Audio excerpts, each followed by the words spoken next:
半暝地有翻身，不少人是困到一半去互警报亮精神。气象署表示，这个是因为菲律宾海板块和欧亚大陆板块相挤相克，才会造成地动。未来3天内可能会有规模5以上的地动尾。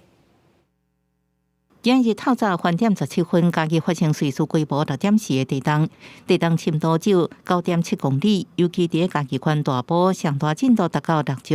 上远到连江县，也有日本石湾岛震度拢1级，差不多全台国家级警报大响。气象署表示，主要原因是菲律宾海板地甲欧亚大陆板地相容地数。是比较特别的是，这个板块在推挤的时候，往东边是往北这边推挤，在南边。欧亚大陆板块反而是往南，往东这边挤压下来，所以这样的一个推挤，所以在这个位置，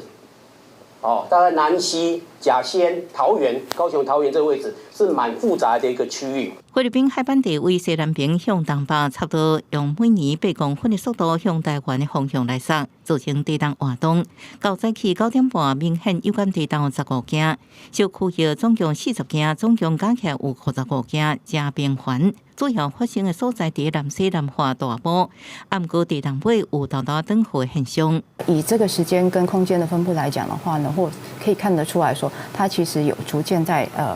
减缓的一个趋势。地动专家形容，这6.4地动就亲像释放2粒广岛原子弹的能量，甲今年1月份国际上西藏甲日本九州连续2个大地动有间接关联性。1月份那个西藏有一个规模7.1的地震，然后日本九州有一个规模6.8的这个地震，那这2个最大的这个地震就决定了今年1月份